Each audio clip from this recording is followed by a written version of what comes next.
Un podcast Studio Dilettante.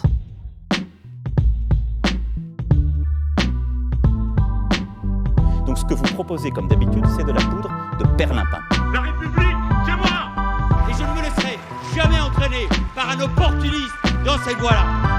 Allez, rangez vos mines boudeuses, rangez vos discours de rageux.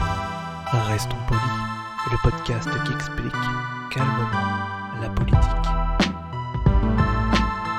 Bonjour à toutes et à tous et bienvenue dans Restons Polis, le podcast qui vous explique simplement et sans prise de tête la politique. Ça se passe tous les lundis sur Apple Podcasts, Spotify, YouTube ou globalement votre application de podcast préférée.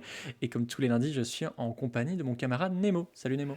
Salut Adrien. Comment vas-tu ? Comme toi, on est toujours confinés, mais on continue à enregistrer les Restons Polis, donc l'essentiel est là. Et aujourd'hui, un sujet assez étonnant, je trouve, mais essentiel pour expliquer aussi la vie politique, puisque je te laisse peut-être introduire le sujet et le son du jour. En fait, c'est un sujet qui fera débat, puisque on va parler du débat politique, justement. Qu'est-ce que c'est qu'un débat ? Comment on fait pour faire un débat ? Avec qui on débat ? Toutes les questions qu'il y a autour du débat. Et le son qu'on va écouter, c'est un extrait du débat entre Manuel Valls et Benoît Hamon en 2017 pour la primaire du PS, qui était, de mon point de vue en tout cas, l'un des débats les plus intéressants de 2017. Écoutons ça. Moi, je suis le candidat de la feuille de paye et je ne veux pas et je ne voudrais pas que mon ami Benoît Hamon se retrouve être le candidat de la feuille d'impôt. Défiscaliser les heures supplémentaires, ça vise davantage à recourir aux heures supplémentaires qu'à embaucher. Donc c'était le débat Valls-Hamon pour la primaire de 2017. Alors, bon, déjà, on va commencer à rentrer un peu dans le vif du sujet. Qu'est-ce qu'un débat ? Parce qu'on est habitué à voir justement des représentations très télévisuelles comme celle qu'on vient d'entendre, mais c'est un peu plus large que ça quand même. En fait, le truc, c'est qu'un débat, c'est un mot qui a une définition assez floue, ou plus exactement, une définition assez large. Parce que c'est un terme assez vague techniquement. Nous deux qui sommes en train de discuter, même à distance, même en étant, sans être très très opposés, techniquement, on fait un peu un débat. On fait un débat sur le débat. Voilà, le débat, c'est une discussion, c'est un échange d'arguments, de paroles entre plusieurs personnes qui vise à tout simplement à l'échange, qui a pour but l'échange. Il y a aussi le côté convaincre l'autre. Et souvent, il y a un sujet à ce débat, ou des sujets, dans lequel on va devoir rivaliser d'arguments, de techniques rhétoriques aussi pour convaincre, si ce n'est la personne avec qui on débat, au moins les personnes qui nous écoutent. Il y a quand même différents objectifs dans un débat. Le débat politique, comme tous les débats d'ailleurs, a pour objectif la conviction, c'est l'objectif final. Mais souvent en politique, l'objectif c'est pas tant de convaincre son adversaire, qui de toute façon n'est pas là pour être convaincu, mais de convaincre l'auditoire, l'audience, le public, les gens, les téléspectateurs si c'est à la télévision, ou les viewers si c'est sur internet. Mais le public est central dans ce rôle de conviction. C'est effectivement le but aussi, c'est aussi parfois d'élargir la fenêtre des possibilités, ce qu'on appelle la fenêtre d'Overton, si je me dis pas de bêtises, des sujets abordés. Le débat, en fait, tout le monde n'est pas neutre en termes d'objectifs dans un débat. Quand on va dans un débat, il y a des gens qui ont des choses à gagner, il y a des gens qui ont des choses à perdre en fonction de leur position initiale. Mais globalement, le débat, ça reste l'un des principaux moyens qu'on a d'échanger et par l'échange de réfléchir, en tout cas dans un monde idéal. Et c'est pour ça qu'on en parle aujourd'hui dans Restons Polis, parce que le débat, c'est vraiment l'acte premier, je dirais, en termes politiques, puisque c'est là où vont s'échanger les idées et s'inscrire après dans une politique, puisque il va falloir trancher des choses, choisir, renoncer à certaines idées. Et alors justement, je voulais te poser, avant de raconter une petite anecdote, Nemo, comment on fait je tease. Comment on fait un bon débat ? Alors, un bon débat, ça suppose déjà, de mon point de vue, que les oratrices et les orateurs soient de bonne foi et acceptent les mêmes règles. Alors, de bonne foi, c'est compliqué à en dire, c'est-à-dire qu'on en revient souvent aux règles, c'est-à-dire jusqu'où on va dans les débats, qu'est-ce qu'on accepte dans les débats, est-ce que tout le monde est d'accord pour les règles, est-ce qu'il n'y a pas des gens qui vont venir les briser. Alors là, on pourrait repenser au premier débat qu'il y a eu lieu entre Joe Biden et Donald Trump, où il y avait des règles dans ces débats, mais très très vite, Donald Trump et Joe Biden juste derrière s'en sont complètement affranchis, donc on peut qualifier ça objectivement de mauvais débat à partir du moment où personne ne respecte les règles. Donc voilà, un débat, il y a des conditions d'organisation, il y a des personnes avec qui on accepte de débattre et des personnes avec qui on n'accepte pas de débattre au vu de ce qu'on sait d'elles, de ce qu'elles ont produit, de ce qu'elles ont fait précédemment. Et à l'inverse, il y a des personnes avec qui on accepte justement parce qu'on est en confiance. Et du coup, l'organisation d'un débat ne tient pas tant à l'opposition des idées. On peut très bien débattre avec des gens avec qui on est d'accord sur beaucoup de choses, où on peut débattre de nuances, mais il tient vraiment à l'humain, c'est-à-dire aux gens qui y participent et aux règles qu'ils acceptent de se fixer pour échanger. Et oui, je suis assez d'accord avec toi. Donc, pour nos auditeurs et auditrices, donc petite anecdote, en fait, Nemo et moi, on s'est rencontrés dans des cafés-débats que je co-organisais dans le cadre d'une association. Et en fait, ce qui est marrant, c'est que tout à la base, nous, on avait imaginé la chose comme une sorte très, un peu sous forme de conférence. Et en fait, vu le nombre de gens qui souhaitaient réagir, ça s'est transformé en débat. Et il a fallu, au fur et à mesure des séances, entre guillemets, trouver des astuces. Et du coup, moi, ce que j'ai pu noter, c'est effectivement ne pas se couper la parole. Ça, c'est quelque chose qui semble primordial, tout comme le respect mutuel avec les autres personnes, les autres participants ou participantes.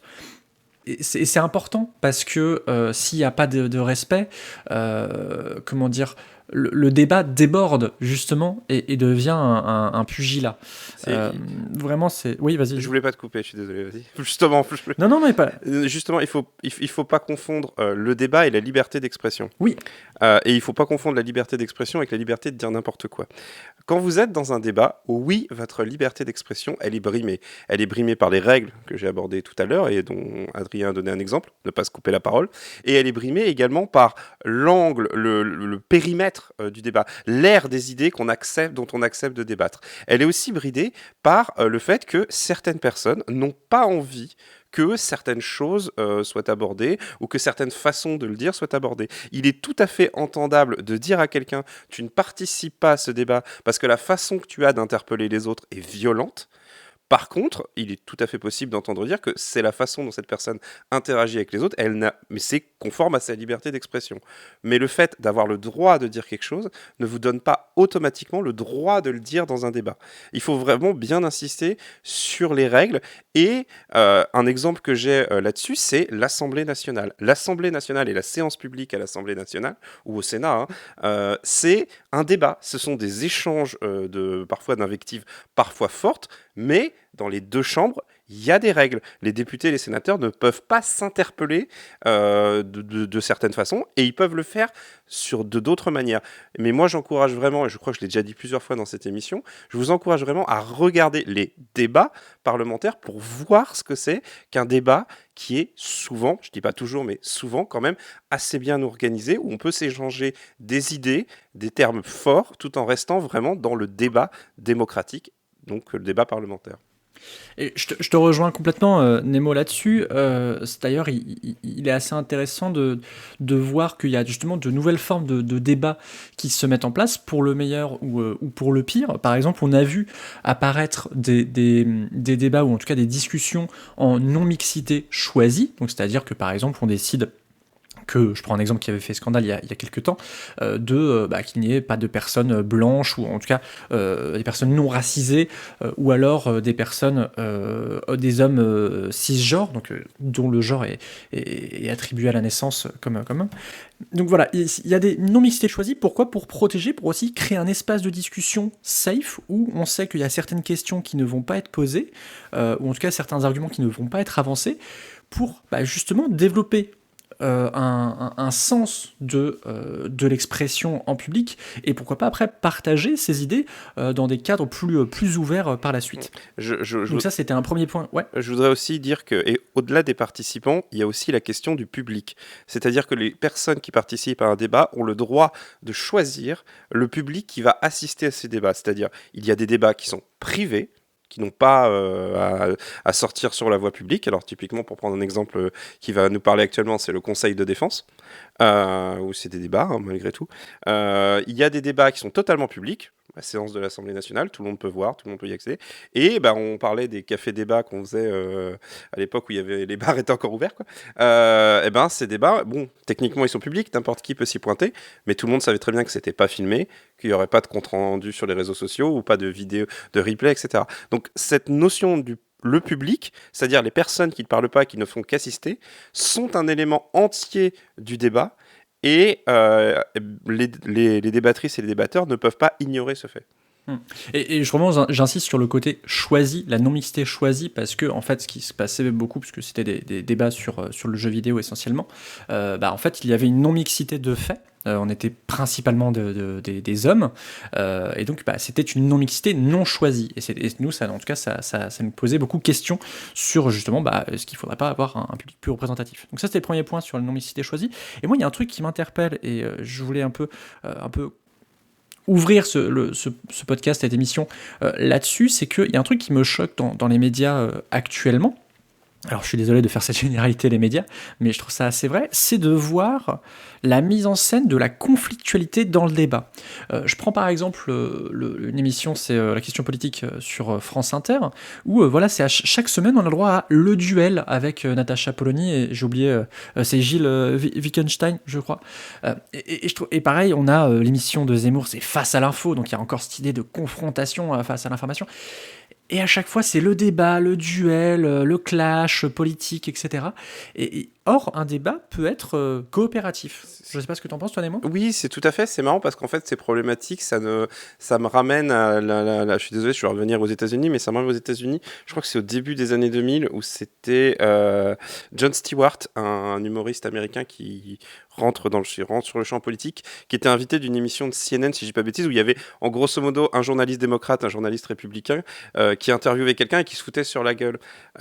Et du coup, il disait, il les regardait tous les deux, mais arrêtez de blesser les États-Unis en faisant ça, quoi.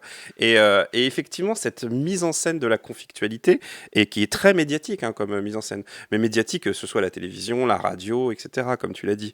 Mais effectivement, cette mise en scène de la conflictualité, elle est représentative, mais d'une certaine forme de débat. Il y a des gens c'est le débat du second tour à la présidentielle, où on sait très bien que les gens ne sont pas là pour se convaincre, mais pour essayer de convaincre les gens qui les écoutent. Et du coup, effectivement, ce n'est qu'une forme du débat. Et on n'est pas obligé de s'engueuler quand on fait des débats, et même si on est en conflit. Moi, je vais raconter une anecdote, là, c'est à mon tour. J'étais chez un ami, et il y avait une autre personne qui était là également. On a fini par discuter tous les deux, et on était d'accord sur pas grand-chose. On échangeait des termes, chacun allait au meilleur de sa possibilité, et il y a quelqu'un qui a dit « mais arrêtez de vous engueuler ». Et on l'a regardé tous les deux en mode « mais on s'engueule pas, on discute ». On débat, c'est pas, et on est allés tous les deux après manger ensemble. Il y a eu zéro souci, quoi. Voilà. Donc la conflictualité peut faire partie du débat, mais elle n'en est pas l'objet. Elle n'en est pas forcément l'objet. Elle n'en est pas, en tout cas, la finalité. La fin d'un débat, ça reste la conviction. Ça ne reste pas la violence verbale ou tout simplement le conflit, quoi. Pour terminer sur cette mise en scène et passer à un tout dernier point et vraiment terminer ce podcast, on a parlé de la mise en scène, mais c'est aussi vraiment la mise en scène physique, la forme, c'est-à-dire que vous n'avez pas exactement la même discussion si vous êtes côte à côte ou face à face. Donc voilà, pensez à faire attention, pareil, est-ce que les gens sont debout, est-ce que les gens sont assis, on ne parle pas de la même manière, de cette manière-là, comment on demande la parole, est-ce qu'on lève la main, est-ce que on fait un signe, voilà. Il y a des choses comme ça à prendre en compte. Toute dernière chose, Nemo, vas-y. Oui, il y a aussi le temps de parole, tout simplement. Le temps de parole. Le temps de parole, il faut y faire très attention. On a tous une personnalité différente, on a tous une maîtrise ou non de sa parole en public, et il y a des gens qui vont mettre 1 à 2 minutes à développer vraiment l'idée sur laquelle ils ont envie d'aller, qui ne seront pas capables de synthétiser, ou qui auront du mal parce qu'ils n'ont pas l'habitude forcément de l'expression en termes de débat. Donc voilà, c'est plein d'éléments importants, mais voilà, ce que j'aimerais qu'on retienne de cette émission, c'est un peu ce que tu as dit, c'est que le débat politique, c'est un art noble, c'est quelque chose qui peut être bien fait, qui peut être très bien fait, et il est très bien fait à de nombreuses occasions, et que c'est également le démarrage, c'est-à-dire que quand quelqu'un vous dit « je ne m'y connais rien en politique », voilà, et que quand cette émission on dit « voilà, on va essayer de venir vous expliquer », en quelque sorte, on rentre en débat avec cette personne, parce que, et je retombe sur mes pattes, c'est une définition floue, le débat, c'est un terme vague. Le débat, c'est avant tout la discussion, et c'est une discussion organisée pour qu'elle arrive à la conviction et à l'échange. Et ne pas oublier aussi que la discussion, elle se fait parfois de manière non verbale. Les gestes aussi ont leur importance. Et c'est ça qui est peut-être compliqué en ces heures de confinement et de discussion à distance, c'est que des fois, on n'a pas ce caractère non verbal des gestes, des expressions du visage. Voilà, on va conclure aussi pour rappeler que le débat, des fois, il faut savoir reconnaître qu'on n'est pas d'accord et qu'on ne le sera peut-être jamais. Et c'est quelque chose qui est important, et de savoir justement s'arrêter pour dire, là, je crois que nous avons une dissension profonde. Voilà. Agree to disagree. Nous sommes d'accord d'être en désaccord sur un point, et que voilà, on peut stopper la discussion à cet endroit-là. Et c'est très important de savoir dire non, là, stop, on termine, on passe à autre chose. Un dernier commentaire, Nemo, avant de dire au revoir? Non, moi j'en ai terminé. Eh ben très bien. On remercie YouPod pour nous permettre de mettre ce podcast sur YouTube. On remercie aussi PodCloud qui nous permet d'avoir un flux RSS. On remercie Suzy évidemment pour son générique. N'hésitez pas à aller voir ses morceaux. Et on va terminer sur cette citation que tu as prise pour de l'art d'avoir toujours raison de Schopenhauer, qui nous dit « Il n'y a en effet aucune opinion aussi absurde soit-elle que les hommes n'aient pas rapidement adoptée dès qu'on réussit à les persuader qu'elles étaient généralement acceptées ». Je vous laisse méditer cette phrase. À la semaine prochaine.